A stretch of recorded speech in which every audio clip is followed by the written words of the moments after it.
Siguro, matagusan nato, ituo man yun. Pero, ang pagtuo, duha man kaklase, aspeto, na ay objective, gawas nun, o naapoy subjective, sulod nun, mag-igsoon. Siguro, labi na sa mga wala pa nakadawat sa kinabuhi sa Ginoo, ang Diyos, kilabihan kalayo, naasay katulong langit. Pero sa atong mga magtutuo nga nakadawat sa kinabuhi sa Ginoo, ang atong Diyos kilabihan ka doon. Naara sa atong espiritu mga igsoon. Pagkanindot kay no, bisan asa ta manawag ta sa ngalan sa Ginoo, maluwas kita. Kay naaman siya sa sulod nato. So nagpasabot niya na nga dili na ako nabuhi, kundili si Kristo na ang nabuhi sa sulod nato. Pagkalami kay mga igsoon. Musubli ko kutro usa ka bersikulo ang Hebreano 9:27. Mingon dito nga ang gikatagana na nga ang tao mamatay sa makausa ug ang sunod mao ang paghukom. Sa kalibutan, pag namatay impas ang utang. Pero wala sila kabalo nga ang sunod adto mao ang paghukom. Unang sa dili pa moabot ang kamatayon sa matago sa kanato, kinahanglang mangandam ta. Wingon siguro ta nga, naman ko'y pagtuo. Amen? Siyempre, naanagod ay sakto maghuna-huna. Pero ang pagtuo, siguro nga naangko ninyo, sa inyo rin ang kaugalingon. Kaya ang pagtuo, dili man na atua. Ang pagtuo, mao si Kristo mismo nga miabot ka nato ingon nga ebanghelyo. Karon kung wala ta nakadungog sa ebanghelyo, dahil may ka nga mituo man ko. Ay, gawas nun na kayo mga igsoon. Dili siya sulod nun. Kaya nga naman, duha man gud pud ka aspeto ang kaluwasan. Judicial aspect o organic aspect. So sulod nun, balaod nun, nagpakamatay ang Ginoo tungod og alang sa matag usa kanato. Og ato po na siyang dawaton, ingon nga kang nabuhi. Kay matod pa sa ato igsoon kanina, kinahanglan nga ang atong daang pagkatao, ang atong daang pagkaumol, kinahanglan siya nga hukason. Aron mapulihan ta og bagong konstitusyon na mao ang Ginoo mismo.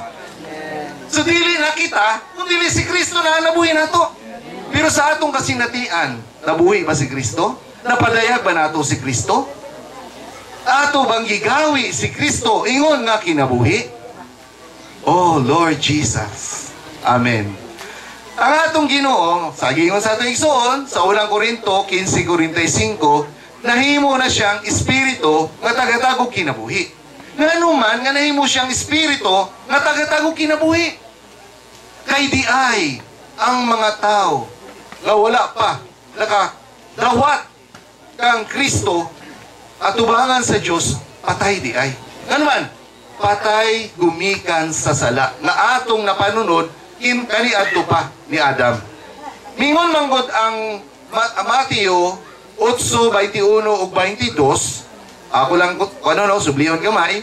Mingon ang tinun-an sa atong Ginoo. Ginoo, muuli sako kay ilubong nako ang amahan. Kaya ang iyang amahan di ay namatay. Pero sa tubag sa Ginoo, pasagdahi ang mga patay nga maglubong sa ilang minatay.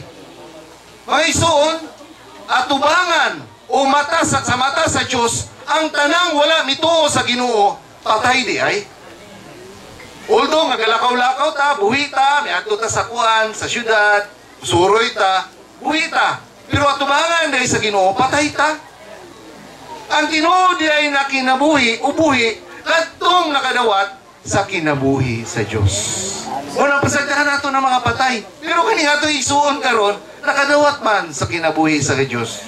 Hallelujah! Naa ang kadaugan. Pagkanindot, mga igsuon. So salamat kay sa Ginoo nga sa dihang atong tuuhan na si Kristo, ingon nga kinabuhi, kinahanglan siya nga dawato nato.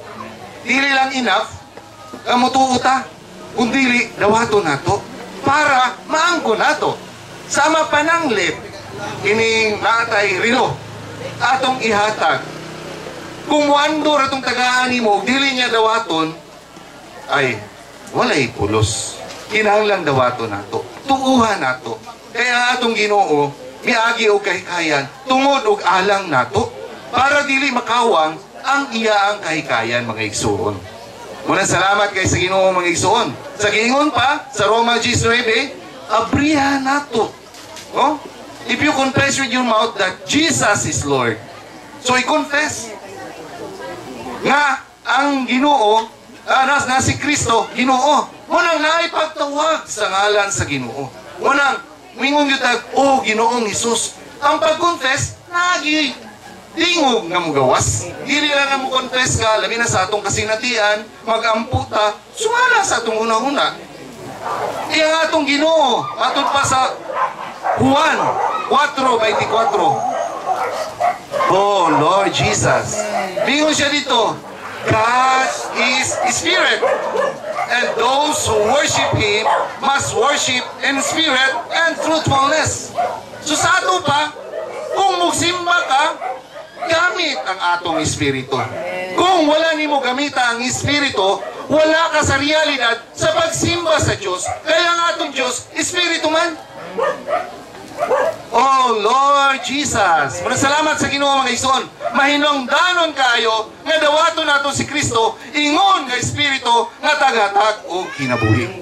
Pero di lang ikaw, mga igsoon. Ano man? Manawag ta sa ngalan sa Ginoo. Miabot si Kristo, ingon nga pagtuo nato. Karon kaya atong pagtuo, dili man makita. Kinahanglan siya nga mapamatud-an, mga igsoon. Oh, mangutaan ako sa akong igsoon. Na ba kay pagtuo? Ingon siya, oo. Sa unsa mang paagi, kinahanglan mapamatud-an nato ang atong pagtuo, mga igsoon. Pinaagi sa, unsa sa bautismo. Kaya matod pa sa Marcos 16:16, ang mutuo o magpabautismo maluwas. Apan ang dili mutuo pagahukman. O klaro kayo, mga igsoon, no? Pero ato pa yung palaluman. Mingon manggod ang Juan 3:5. Truly, truly, I say to you, unless a man is born of water and spirit, he cannot enter into the kingdom of God. Karon, pag mag-isgot ang bautismo, ang konsepto, unsa ni nga reliyon. Pero giingon sa Juan 3:5, ang pagbautismo mao ang pagsulot sa gingharian sa Diyos. Amen? Amen. Gingharian sa Diyos. Ulahan kay ta, kay makasulot ta sa gingharian sa Diyos. Mao na ang kaluwasan na giandam sa atong Ginoo. Ato lang tuuhan. Ato lang dawaton. Pagkanindot, mga igsoon. Munang sa dihang mutuot ang mudawat, mga igsoon, balaod no na ta nga giluwas niya. Karon, mag-isgot ta sa sulod nun. Pero murag lalom-lalom na mga to, lisod na sapton, gumikan kay dako siya nga proseso. Bisan tuod, nakanawat na ta sa iyang kinabuhi, pero usahay, dili na ito mapadayag ang Kristo nga naa nato. Kaya nga naman, nakulangan ta sa pagkaon sa Ginoo. Mingon, mag-isgot silang pagkaon sa Ginoo. Mingon, unsa may gingon sa kuan, sa mga Pariseyo. Kay mingon man atong Ginoo, he who eats me shall live because of me. Pero, unsa man ang gingon sa Pariseyo, ala, ano nato siya, ang iyang unot? Mga igsoon, ang Juan 1:1, mingon siya dito, sa sinugdan, mao ang pulong. Ang pulong uban sa Diyos, ug ang pulong Diyos. O dali atong kanon, dili tong unod, kung dili si Kristo, nga gipakalawas sa unod, mga igsoon. Karon, kung pahimus na nato siya, ingon nga pulong, mga igsoon, nan ang elemento sa Diyos, maumol din nato, ug ang daan natong pagkaumol, mahabua, mga igsoon. Pero gradual na siya, mga igsoon. Hinay-hinay. Wala na nagpasabot nga mituo kag midawat. Mausab na ka kay Kristohano na ka. Muagi siya o kahikayan, mga igsoon. Muna salamat sa Ginoo, mga igsoon, nga ipakita ni, tinaw nga ipakita ka nato ang kaluwasan aron sa tuyo, mga igsoon, makaanggutan. Kay nga naman, ang Espiritu mao ang application. Ang Diyos Amahan, nagpasiog na. Ang Diyos Anak, mao'y naghuman. Ang Diyos Espiritu, mao'y mag-aplikar sa matagusa kanato sa atong MR karon. Dayon ang Ginoo. Amen.